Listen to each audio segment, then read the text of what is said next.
Chapter 3. How to Recognise a Witch. The next evening, after my grandmother had given me my bath, she took me once again into the living room for another story. Tonight, the old woman said, I am going to tell you how to recognise a witch when you see one.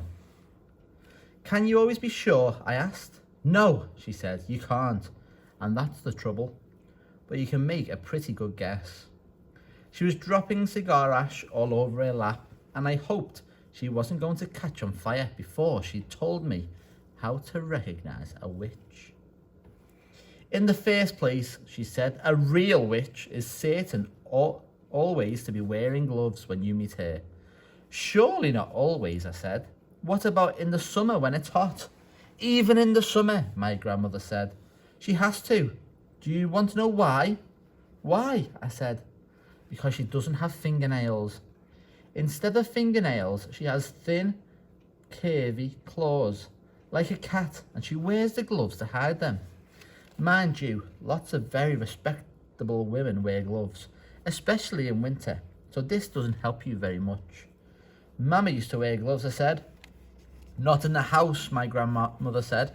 Witches wear gloves even in the house. They only take them off when they go to bed. How do you know all this, Grandmama? Don't interrupt, she said. Just take it all in. The second thing to remember is that a real witch is always bald. Bald? I said. Bald as a boiled egg, my grandmother said. I was shocked. There was something indecent about a bald woman. Why are they bald, Grandmama? Don't ask me why, she snapped. But you can take it from me that not a single hair grows on a witch's head. How horrid. Disgusting, my grandmother said. If she's bald, it should be easy to spot, I said. Not at all, my grandmother said. A real witch always wears a wig to hide her baldness. She wears a first-class wig, and it is almost impossible to tell a really first-class wig from ordinary hair unless you give it a pull to see if it comes off. Then that's what I'll have to do, I said. Don't be foolish, my grandmother said. You can't go round pulling at the hair of every lady you meet, even if she is wearing gloves. You just try it and see what happens. So that doesn't help much either, I said. None of these things is any good on its own, my grandmother said. It's only when you put them all together that they begin to make a little sense. Mind you, my grandmother went on, these wigs do cause a rather serious problem for witches. What problem, Grandmama? They make the scalp itch most terribly, she said. You see, when an actress wears a wig, or if you or I were to wear a wig, we would be putting it on over our own hair, but a witch has to put it straight onto her naked scalp. And the underneath of a wig is always rough and scratchy. It sets up a frightful itch on the bald skin. It causes nasty sores in the head. Wig rash, the witches call it, and it doesn't half itch. What the other things must I look for to recognise a witch, I asked. Look for the nose holes, my grandmother said. Witches have slightly larger nose holes than ordinary people. The rim of each nose hole is pink and curvy, like the rim of a certain kind of seashell. Why do they have such big nose holes? I asked. For smelling with, my grandmother said. A real witch has the most amazing powers of smell. She can actually smell out a child who is standing on the other side of the street on a pitch black night. She couldn't smell me, I said. I've just had a bath. Oh, yes, she could, my grandmother said. The cleaner you happen to be, the more smelly you are to a witch. That can't be true, I said. An absolute clean child gives off the most ghastly stench to a witch, my grandmother said. The dirtier you are, the less you smell. But that doesn't make sense, Grandmama. Oh, yes, it does, my grandmother said. It isn't the dirt that the witch is smelling, it is you. The smell that drives a witch mad actually comes right out of your own skin. It comes oozing out of your skin in waves, and these waves, stink waves, the witches call them, go floating through the air and hit the witch right smack in her nostrils. They send her reeling. Now wait a minute, Grandmama. Don't interrupt, she said. The point is this. When you haven't washed for a week and your skin is all covered over with dirt, then quite obviously the stink waves cannot come oozing out nearly so strongly. I shall never have a bath again, I said. Just don't have one too often, my grandmother said.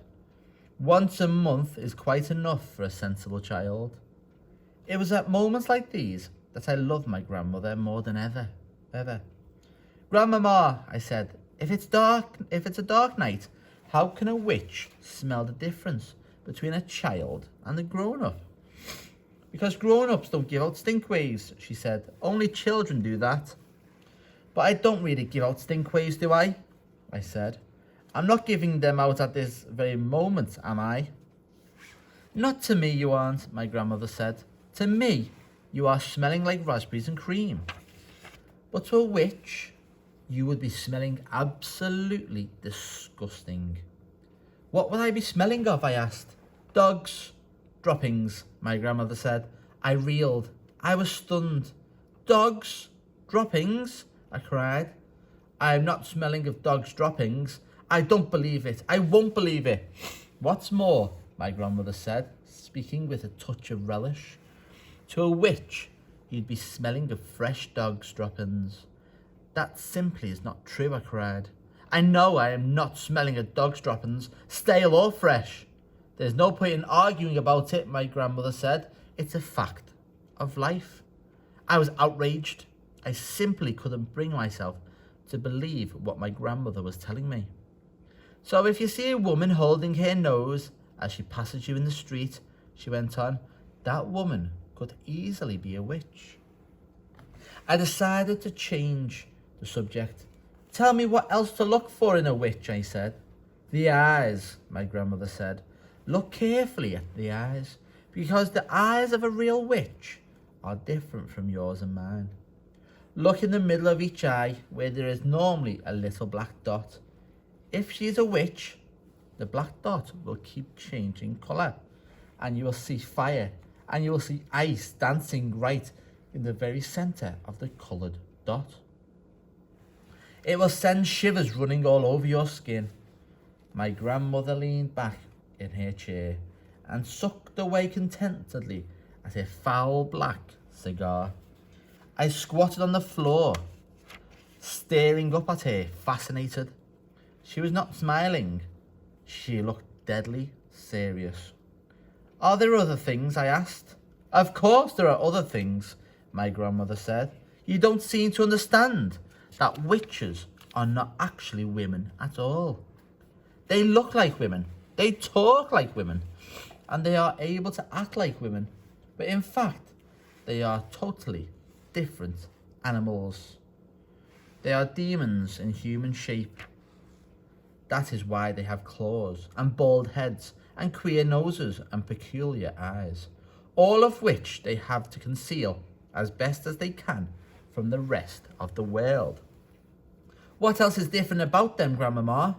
The feet, she said. Witches never have toes. No toes, I cried. Then what do they have? They just have feet, my grandmother said. The feet have square ends with no toes on them at all. Does that make it difficult to walk? I asked. Not at all, my grandmother said, but it does give them a problem with their shoes.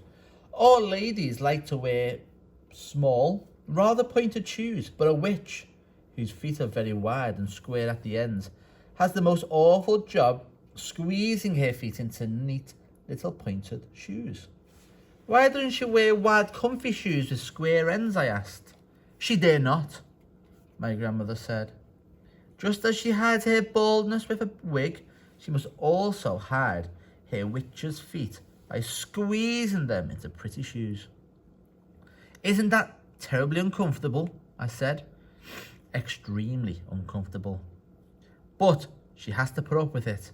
If she's wearing ordinary shoes, it won't help me to recognise her, will it, Grandmama? I'm afraid it won't, my grandmother said.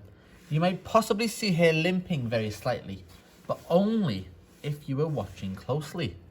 Are those the only differences then, Grandmama? There's one more, my grandmother said. Just one more. What is it, Grandmama? Their spit is blue. Blue, I cried. Not blue. Their spit can't be blue. Blue as a bilberry, she said. You don't mean it, Grandmama. Nobody can have blue spit. Witches can, she said.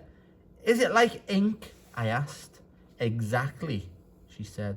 They even use it to write with. They use those old-fashioned pens that have nibs and they simply lick the nib. Can you notice the blue spit, Grandmama? If a witch was talking to me, would I be able to notice it? Only if you look carefully, my grandmother said. If you looked very carefully, you would probably see a slight bluish tinge on her teeth, but it doesn't show much. It would if she spat, I said. Witches never spit. They daren't, my grandmother said. I couldn't believe my grandmother would be lying to me. She went to church every morning of the week, and she said grace before every meal. And somebody who did that would never tell lies. I was beginning to believe every word she spoke. So there you are, my grandmother said. That's all I can tell you. None of it is very helpful. You can still never be absolutely sure whether a woman is a witch or not, just by looking at her. But if she's wearing the gloves, if she has the large nose holes, the queer eyes, and the hair that looks as though it might be a wig, and if she has a bluish tinge on her teeth, if she has all of these things, then you run like mad. Grandmama, I said, when you were a little girl, did you ever meet a witch? Once, my grandmother said, only once. What happened? I'm not going to tell you, she said. It would frighten you out of your skin and give you bad dreams. Please tell me, I begged. No, she said. Certain things are too horrible to talk about. Does it have something to do with your missing thumb, I asked. Suddenly her old wrinkled lips shut tight as a pair of tongues, and the hand that held the cigar, which had no thumb on it, began to quiver very slightly. I waited. She didn't look back at me. She didn't speak. All of a sudden, she had shut herself off completely. The conversation was finished. Good night, Grandmama, I said, rising from the floor and kissing her on the cheek. She didn't move. I crept out of the room and went to my bedroom.